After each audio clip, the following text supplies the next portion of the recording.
Welcome back to Just Chattin', and this is the series of videos we do on Thursday and Sunday evenings just for our own entertainment. So, as you can see from the breeze blowing around in my hair, it's another hot day, the fans are on, but I'm hoping that the breeze isn't going to be too distracting. We have a couple of things that I wanted to talk about today.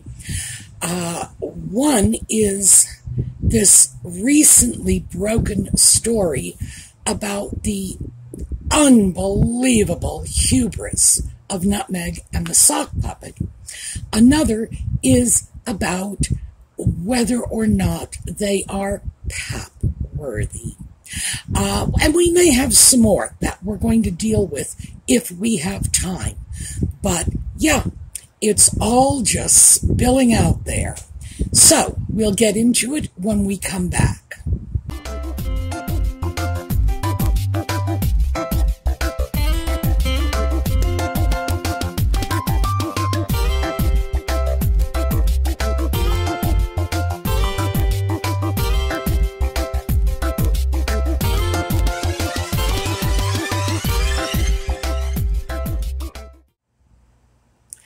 So the big story that's hit the press recently is apparently following the funeral of the late Queen, Nutmeg and the sock puppet had their staff approach Biden's staff to see if they could bum a ride home with him on Air Force One.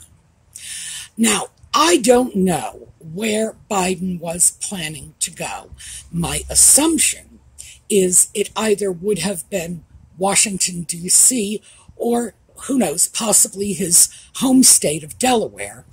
For my friends overseas, both of those locations are very close to one another on the East Coast, around the middle of the East Coast, a little bit south of where I am right now in Pennsylvania.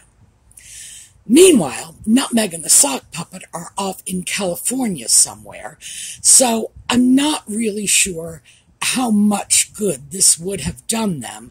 You know, yes, it would have gotten them back to the United States, and then they would have had to call somebody else and see if they could nab a ride on another private jet so that they could go home in style. But of course, I think we all know it was all about the optics. Wouldn't that have been a fabulous photo op as they are climbing down the stairs, exiting Air Force One with the President and the First Lady? Oh my. You know, just doing that regal wave to their adoring fans.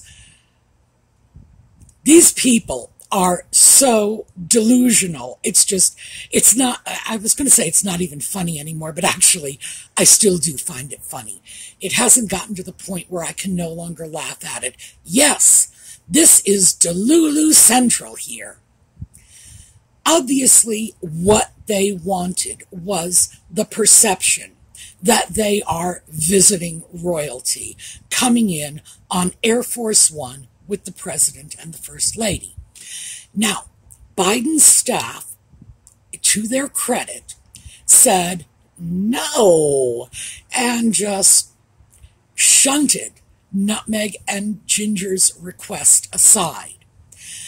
Obviously, I'm glad that the request didn't get to Biden because, frankly, he and Harry are probably intellectual equals.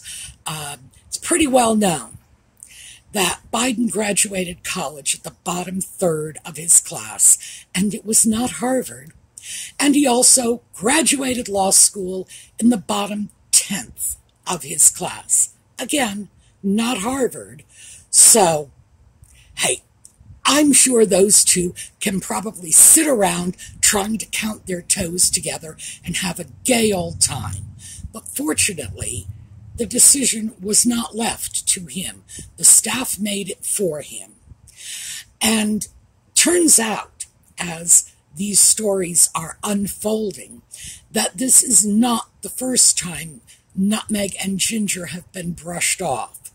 Apparently, Jill Biden refused an invitation to go to the Invictus Games, even though apparently Wounded Warriors is a cause for her. This is one of her pet charities. So, and I don't want to make that sound like I think she is a dilettante. Idiot though Joe Biden may be, Jill Biden is not. And she is a substantial woman. She is a woman of serious intellectual substance and conviction. So, no, not throwing stones at her. I don't feel that in any way this reflects ill on her. The tide is turning, and people are seeing this, and people like the Bidens have no interest in being caught up in this drama poo storm that is Nutmeg and Ginger's life. Why would they want to get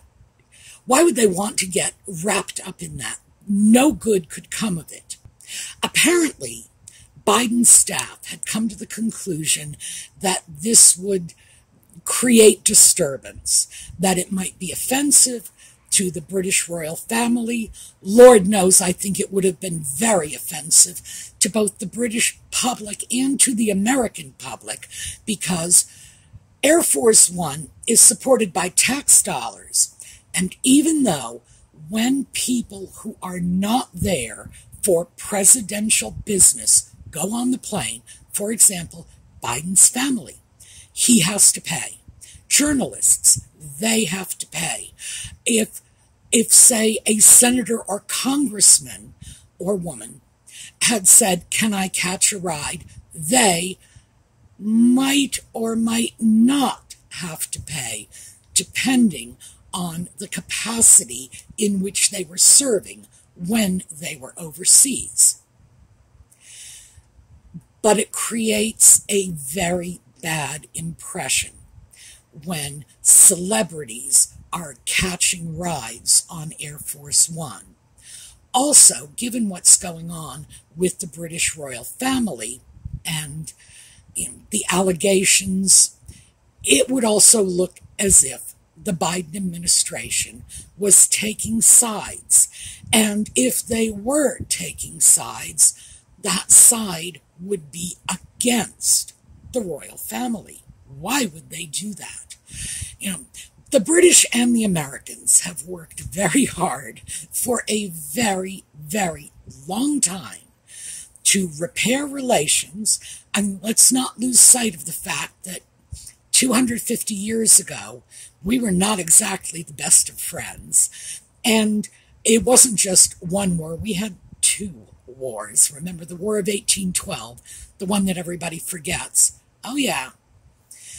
It took a long time to put things back together again. In my personal opinion, I'm going to go out on a limb here, I believe that putting together was largely the work of Winston Churchill, who didn't have to do anything other than be his incredibly great self and be half American. So, we got things back together. We have very good relations with the United Kingdom, as we should. We come from the same place culturally. We speak the same language. Our legal system is derived in large part from the British legal system. The British talk about the Magna Carta, but so do we. So why would anyone jeopardize that, especially for a couple of people who simply want to have their photograph taken and wave to the adoring crowds, pretending to be more important than they really are? I can't imagine anybody considering that to be a good idea. So that was shunted by the wayside.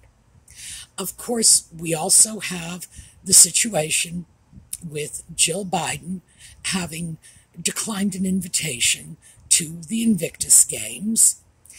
And that is, in fact, as it should be, because something like this, which is not American, it is international, but European, at least in the minds of those of us over here, because we have our own, I don't want to say competing, but similar games in the U.S., it would have been, I don't want to say inappropriate, but it would have been a dicey move for her to do something like that, show up in Europe to celebrate the athletic accomplishments of wounded European soldiers as the First Lady of the United States. It would have dragged U.S. approval along with her, and that sort of thing is not for Jill Biden, the individual, to decide upon. People in government make those decisions. She shows up in a situation like that. It is because political strategists have decided this is appropriate. She can certainly go off and have tea with her friends if she wants to, but anything that appears to carry U.S. sanction with it is far more complex and more politically fraught than I'm sure many of us realize. So that was another bit of a snub.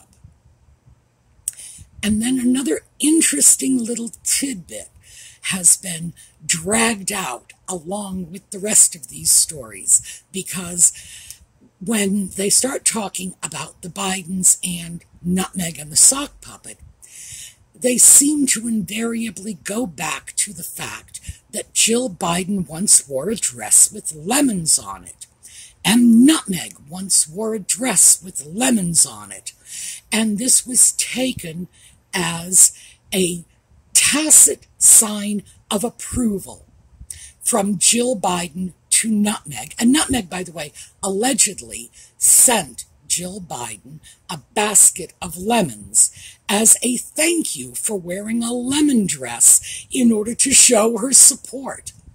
Now, unless Jill Biden came out and said, I am wearing a lemon dress to show my support for the Duchess of Montecito, I would have to say, where is anybody getting this from? Jill Biden is not allowed to wear a dress with fruit on it without having people interpret this as a sign of support for Nutmeg, which, by the way, would have been interpreted as a sign of disapproval by a great many people who felt, because this was done in the wake of the Oprah interview, by a great many people who felt that that interview was unusually harsh on the British royal family. Again, why would she do that? Why would anybody throw themselves into the line of fire like that? It seems very unrealistic to me, and I am going to sit back and say, no, I don't think there was any ulterior motive in the lemon dress. And I do think that when people start to say things like this, they're just seeing what they want to see. Nevertheless, it's coming out. That's what these stories are. So let's talk about another story that's come out, because frankly, I'm still having trouble swallowing the gall of Nutmeg and the sock puppet to be asking the President of the United States for a ride on Air Force One. My goodness, heads of state don't do that. But what can I say? Those two really think they are the bomb, don't they? Next up, there are a couple of stories that came out in the wake of Nutmeg's little trip to the farmer's market. And we need to start with, even though she was not photographed with security, the photographer, a woman who photographed her and actually took those pictures that were published subsequently, said that she saw Nutmeg's security. I am citing the article in the video notes. So Nutmeg was indeed there with security. The photographer said so. And I would have to say, if anyone knew what was taking place while Nutmeg was being photographed, it would be the person who took the photographs, right? Well, she says security was there. So for the people who say, no, she was just wandering around with her dog, just Nutmeg being ordinary folks, no, sorry, security was there. The articles that have come out, both of them were from Jack Royston, and they were back to back. One of them was that Nutmeg and the sock puppet are being papped more than ever. Really? Well, I want to pull back on this one and say, papped? I mean, are we really using that? Are we really buying into that reality? They may be photographed, but being papped suggests that these are not photographs that they have lined up. And in fact, they have. They smile at the cameras. They make sure people know where they are. They do nothing to get out of the sightline of the photographers. No. I think we all know, Nutmeg especially, has a long history of keeping the paparazzi on speed dial. And she makes sure they know where she is. And she stages these pap walks all the time. A farmer's market with the dog to buy flowers. That's one of her favorites. She loves that carting around the bouquet of flowers because this is all very Hollywood. And buying honey and, it's all very clearly for the benefit of the photographers. The fact is that this is her history. Now, the photographer who took those pictures insisted nobody ever called her. Well, the truth of the matter is, if she ever wants to get a call again, she's going to have to lie about it. We all know that. Did anybody actually expect any of the paparazzi who have been hooked up on speed dial to admit it? No. The whole point of this is, as far as everyone is concerned, Nutmeg, the paparazzi, the general public, it was all purely circumstance, totally accidental. They just happened to be here or there. They happened to get the photographs. These are all being thrust to us as candid photographs. That's all there is to it. So anybody who says anything different is going to get their name stricken from the pillars and the obelisks very quickly. They are not going to be on the dial-a-pap list. So can we assign any credibility to a statement from a photographer that they were not on the dial-a-pap list? No, of course not. Of course not. Now, I need to pull back on this too, because photojournalism, in my opinion, and I don't think I'm alone with this, is a noble and honorable profession. I mean, people like Margaret Burke White, Dorothea Lange, even Matthew Brady back in the Civil War, people have brought important images of people, of events. Even today, when anybody with a cell phone can document all kinds of events, what we tend to see most often is things like law enforcement abuses. I'm sorry to say it, but that is what does come to mind. And they can not only document it, but simply by holding up their cell phone, they can stop abuses. They can encourage people to behave in a more civil manner just by holding up the cell phone and saying, "You are being photographed." That is wonderful. Absolutely wonderful. The problem is we don't have a clear distinction between photojournalists and paparazzi. Traditionally, of course, the paparazzi were celebrity photographers. But the lines have become blurry. Now it's not just a question of celebrities being photographed by people who then sell it to the entertainment magazines. Now it's politicians. It's anyone with a public image. And many people who don't have public images. It's many people on the streets who simply happen to be in the right place at the right time, or perhaps the wrong place at the wrong time. Anybody can put up a YouTube video or a TikTok video based on something they've captured with their cell phone. So we no longer have those distinctions. These are not necessarily journalists, but it's important for us to remember that some of them are, and that images can be just as effective, in fact, perhaps more so in many cases, than the written word. We can't just dismiss people with cameras as,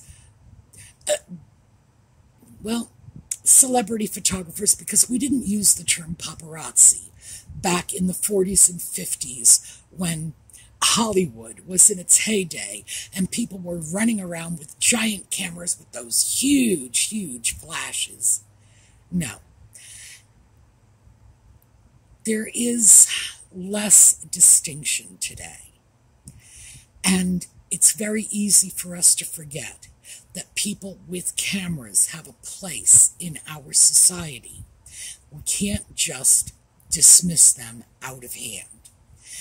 It's people like Nutmeg and Ginger who actively court public attention, actively court public attention. I repeat that for emphasis because we all know they do this. If they are doing this and they are being photographed, is it fair to dismiss the people taking those photographs as paparazzi? Oh, this is just for the tabloids. This is just for Entertainment Weekly or the National Enquirer. No, it isn't. It isn't. The fact is, people who put themselves out there demand attention. Well, like trying to hitch a ride on Air Force One, for example. Demand attention. Claim in every possible way that they are important and they are worthy of people taking notice. Do they then have the right to complain when people do take notice? I don't think so. I mean, in my opinion, the answer to that one is an absolute no. You do not get to turn things on and off like a tap. The media is not anyone's public relations organ. The media is there to report anything they consider newsworthy or even of interest to the public. And the idea that they get to do it when somebody wants them to, but they don't get to do it when somebody doesn't want them to, really, think about that.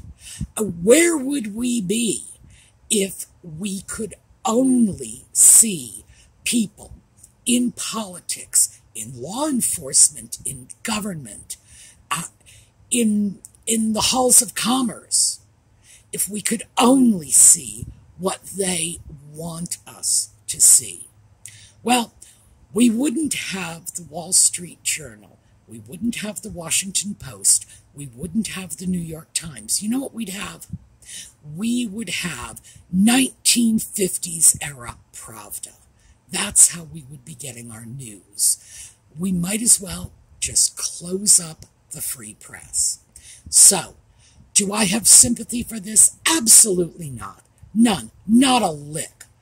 I do not care whose privacy is being violated as long as the law's not being broken.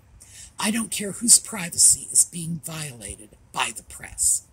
I don't care if people are photographing somebody with telephoto lenses.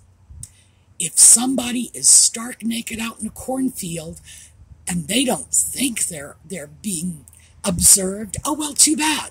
You're out in a cornfield. You get what you deserve. I'm sorry, that's the end of it. If people want privacy, you go into your house, you close the door, you pull the shades. But if you're walking down the street and you think you have the right to privacy, well, the courts don't support that, so sorry, you're out of luck. So, that is what I have for you today. There was a lot of opinion in this, I will grant you. I have no idea what is going on with... There was one other thing I did want to mention, but I have to say, no idea. Stories are flying left and right that Nutmeg and Ginger are separating, so it's worth mentioning. Equally, stories are flying left and right that it's not true. So, make of that what you will. I'm going to spend the next few days sifting through those stories to see if I can kind of figure out where that sifts out. And if I can, we'll talk about it on Sunday. All right, in the meantime, that's what I have for you, and have a terrific day.